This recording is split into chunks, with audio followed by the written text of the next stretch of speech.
University మంచి భవిష్యత్తు కోసం తెలుగు విద్యార్థులు ఇష్టపడే యూనివర్సిటీ. కాల్ 9059052378 9059052379.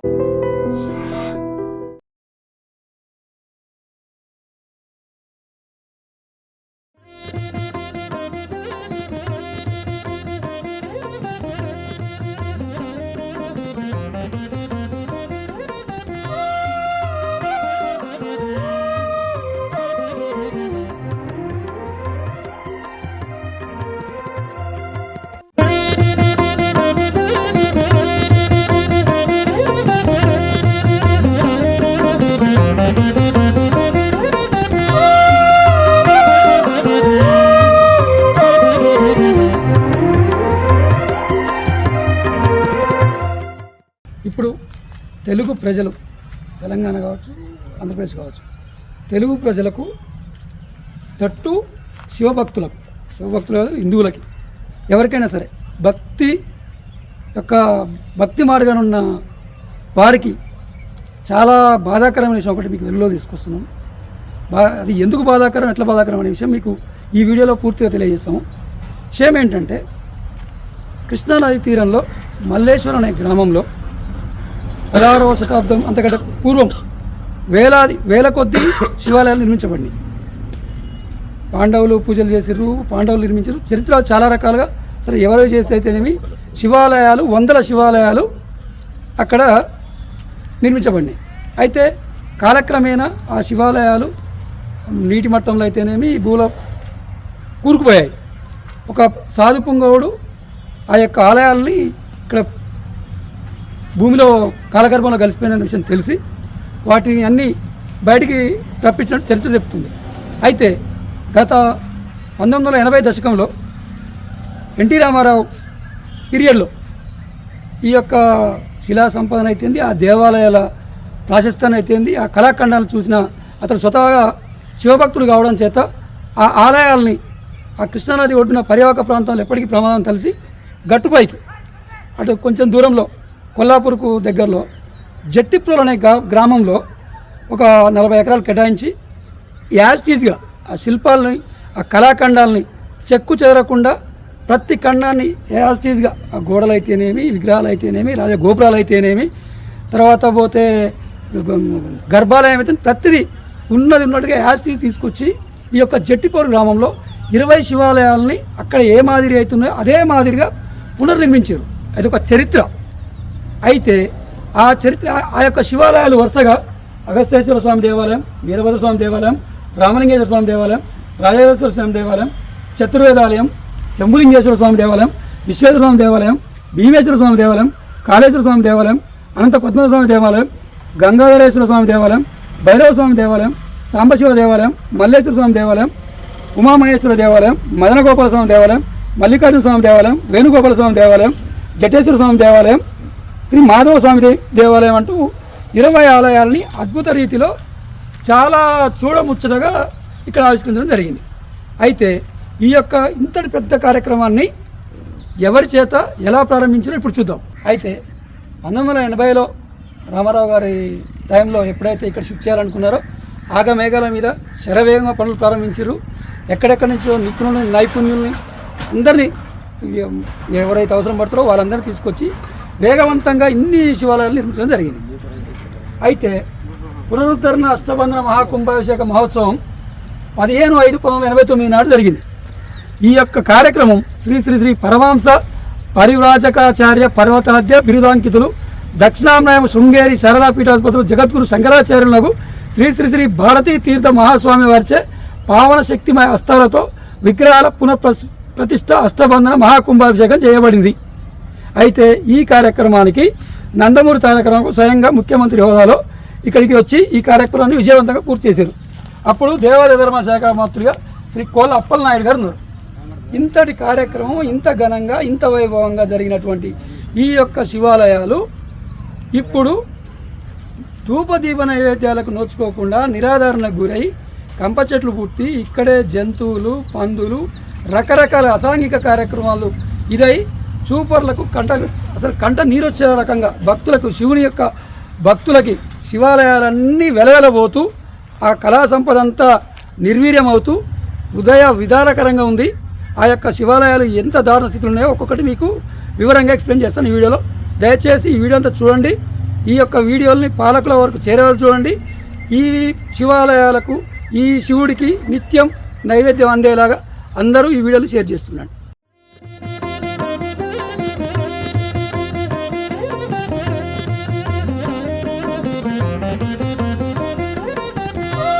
ఈ యొక్క శివాలయాల్లో భాగంగా అమ్మవారి టెంపుల్ ఇక్కడ ఉంది. ఈ యొక్క ప్రాంగణంలోనే ఉంది. ఒకసారి అమ్మవారిని మనం దగ్గర దర్శించుకుందాం. సార్ చూడండి ఎంత దేదీప్యమానంగా వెలిగిపోతుందో అమ్మవారు. ఇంతటి అమ్మవారిని కూడా గ్రామస్తులైతేనేమి పాలకులైతేనేమి ఈ ఆలయాలను వదిలేసినట్టే నిరాధారణ గుర్తు చేశారు. సార్ చూడండి అసలు ఎంత బాధ అవుతుంది, ఎంత ఇదవుతుంది అమ్మవారిని అలా నిరాధారణ గుర్తు చేస్తే. ఇకనైనా గ్రామస్తులు పాలకులు అందరూ పట్టించుకొని ఈ ఆలయాలతో పాటు అమ్మవారికి పునర్వైభవం తేవాలని కోరుకుంటున్నాను.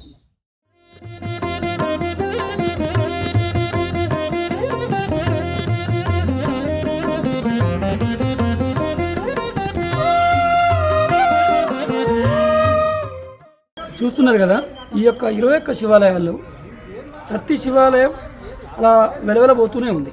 ఎవరూ పట్టించుకోక కనీసం దర్వాజా మన ఎలాంటి అసలు కనీస వసతులు లేవు. ఎవరో కొందరు భక్తులు స్వామివారి కనీస నీడ కోసం నాటిన చెట్లు కూడా నీళ్ళు పోయాక ప్రతి చెట్టు ఎండిపోతుంది. పరిసరాలు పరిశుభ్రతలేవు. ఏ రకమైనటువంటి వస్తువులు లేవు. ఇంతటి దయనీయమైనటువంటి ఆలయాలు మరెక్కడ లేవని అనుకుంటున్నాను.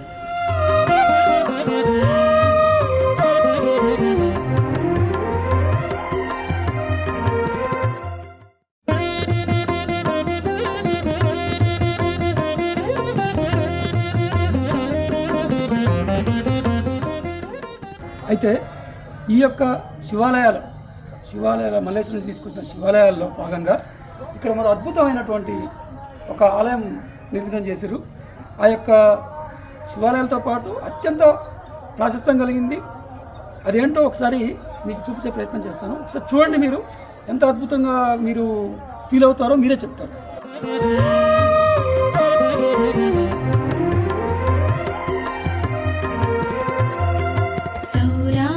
देशे विशदे तिरंगे ज्योतिर्मयं चंद्रकला.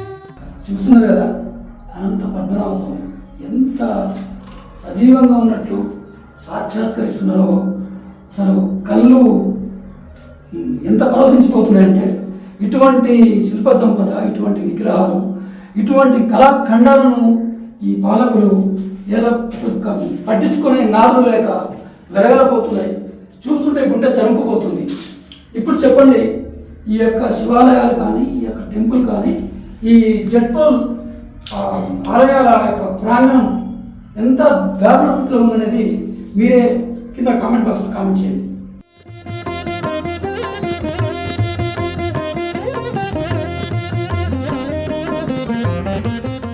ఇక్కడే జట్టిప్రోల్లో ఈ శివాలయాల్లో భాగంగా ఉన్న మరో కళాఖండాన్ని మీకు ఇప్పుడు చూపించే ప్రయత్నం చేస్తాను. ఎంత అద్భుత శిలా సంపద, ఎంత అద్భుతంగా చెక్కారు, ఎంతటి ఇదిగా ఉందో విగ్రహం ఒకసారి మీరు కళ్ళారా చూడండి. ఇంతటి ప్రశస్తం కలిగినటువంటి ఈ టెంపుల్స్ని, ఈ విగ్రహాలని ఇది నిర్వీర్యం చేస్తున్నారు. ఇది ఎంతవరకు కరెక్ట్ అని మీరు మేమే కాకుండా మా వంతు కాకుండా మీరు కూడా పెద్ద ఎత్తున ఒక ఉద్యమంలాగా చేపట్టి ప్రభుత్వం దృష్టికి పోయి ఈ యొక్క జట్పోల్ యొక్క గ్రామంలోని శివాలయాల్ని, ఆలయాల్ని వెలుగులోకి తీసుకురావాల్సిందిగా.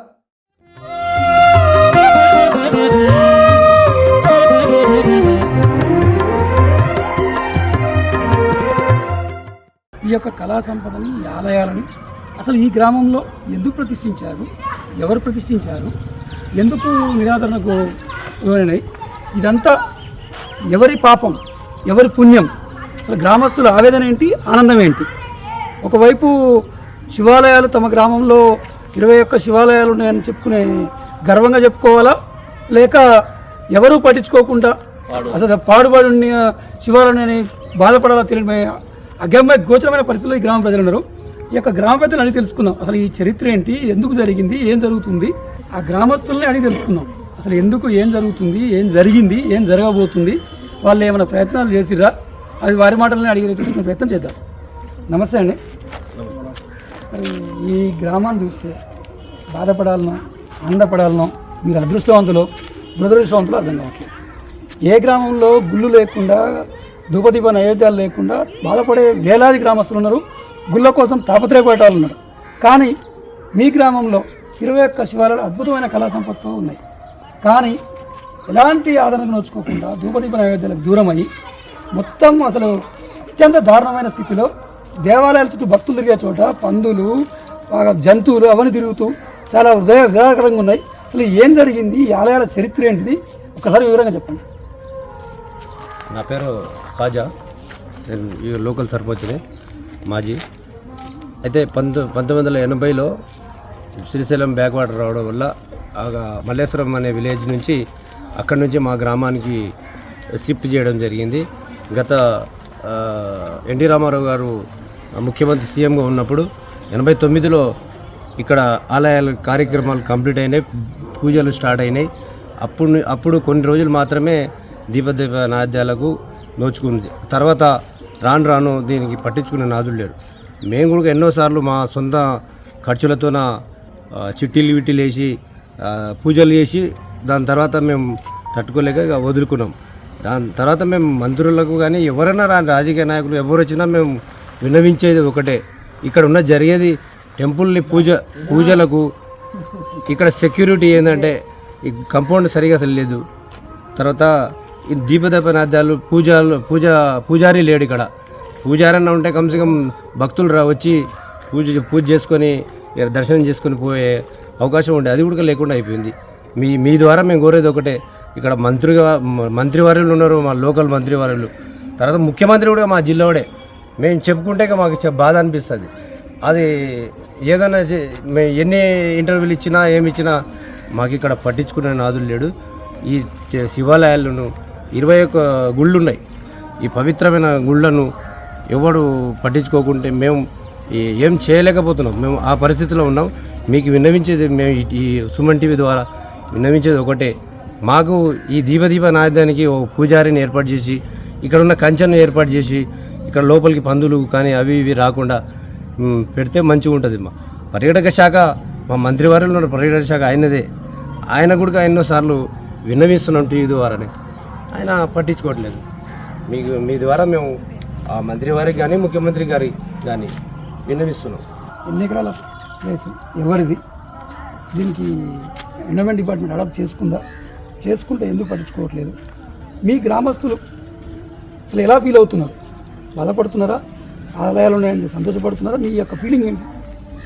ఈ దేవాలయానికి గవర్నమెంట్ తరఫున భూమి ఇచ్చింది, కానీ గవర్నమెంట్ ఎండోమెంటల్ హ్యాండ్ ఓవర్లో ఇంతవరకు అయితే చేయలేదు.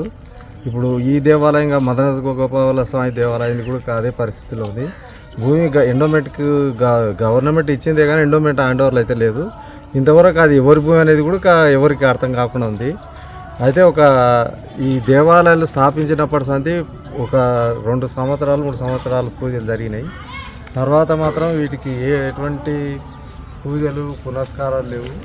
అయితే ఇప్పుడు ఒక ఊర్లో ఇప్పుడు మనం ఉన్నామంటే రోజు తినేవాళ్ళం, దేవుడైనా అటువంటి భక్తి దేవునికి కూడా మనం రోజు కనీసం ఒక్క పూట అయినా భోజనం పెట్టకుంటే రోజు ఎన్ని రోజులని ఉపవాసం ఉంటాడు.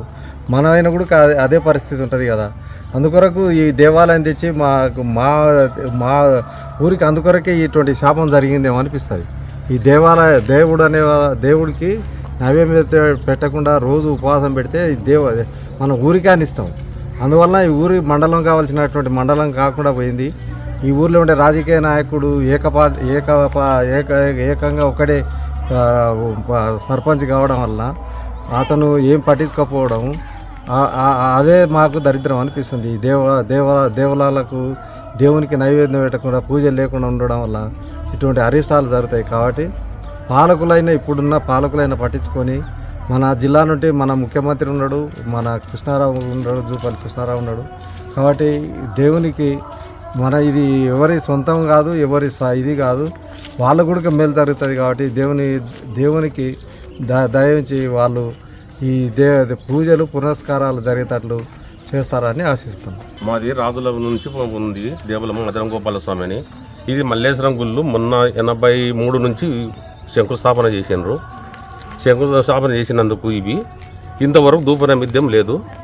కాబట్టి ఇప్పుడు మన మంత్రివర్యులు మన రేవంత్ రెడ్డి గారు ముఖ్యమంత్రి వాళ్ళు పట్టించుకొని అన్ని పూజలు పురస్కారాలు చేయాలని అందరికి దండం పెట్టి మీ అందరికీ నమస్కారాలు పెడుతున్నారు. సస్యశ్యామలం చేయాలని మాకు పర్యాటక కేంద్రం కావాలని మేము కోరుతున్నాం. ఇంకా తెలుగు రాష్ట్రాల్లో ఎక్కడా లేని విధంగా ఈ యొక్క చెట్రోల్ గ్రామంలో ఒకే చోట 21 శివాలయాలు అద్భుతమైన కట్టడంతో అద్భుతమైన కళా శిల్పాలతోని చాలా వైభవపేతంగా ఇక్కడ ప్రతిష్ఠించడం జరిగింది. జరిగిన కొద్ది రోజులు అంగరంగ వైభవంగా పూజలు అందుకున్నాయి. ఆ తర్వాత క్రమంలో ఏం జరిగిందో ఏమైందో ఏం తెలియదు. ఆ యొక్క ధూపదీప నైవేద్యాలకు దూరమైంది. పట్టించుకున్న నాదుడు కరువైండు. ఊరు కలకల్లాడాల్సిన ఊరు వెలవలబోయింది. ఎప్పుడైతే ఈ శివాలయాలకు ధూపదీప నైవేద్యాలు స్వామివారికి అన్నప్రసాదాలు ఎప్పుడైతే కరువయ్యాయో ఊరికి కరువు సంభవించిందని గ్రామస్తులు బాధపడుతున్నారు. అయితే ఈ గ్రామానికి పునర్వైభవం రావాలన్నా, గ్రామం సస్యశ్యామలం కావాలన్నా, గ్రామస్తులంతా ఐక్యతతో ఉండాలన్నా, అందరూ సుఖ సంతోషంతో ఉండాలన్నా ఈ యొక్క శివాలయాలకు పునర్వైభవం వచ్చి నిత్య పూజలు అందుకొని అందరూ సంతోషంగా ఉండాలి. అందుకు ప్రస్తుతం ఉన్నటువంటి ముఖ్యమంత్రి ఇదే జిల్లాకు చెందిన ఉన్నాడు. తర్వాత మంత్రివర్యులు కూడా ఈ కాన్స్టిట్యున్సీకి చెందిన మంత్రివర్యులు జూపల్లి కృష్ణారావు గారు పర్యాటక మంత్రిగా ఉన్నారు. ఈ యొక్క శివాలయాలను డెవలప్ చేసి ఈ ప్రాంతాన్ని పర్యాటక కేంద్రంగా చేసి ఈ యొక్క గ్రామాన్ని మండల కేంద్రంగా చేసి తెలుగు రాష్ట్రాలకే ఒక ఆణిముత్యంగా మణిమాణిక్యంగా వెలుగొందించాలని గ్రామస్తులు కోరుకుంటున్నారు. గ్రామస్తుల కోరిక త్వరలో నెరవేరాలని, ఆ యొక్క భగవంతుడు వీరికి అన్ని విధాలుగా ఆశీస్సులు అందించాలని, పాలకులకు కూడా కనువిప్పు కలిగించాలని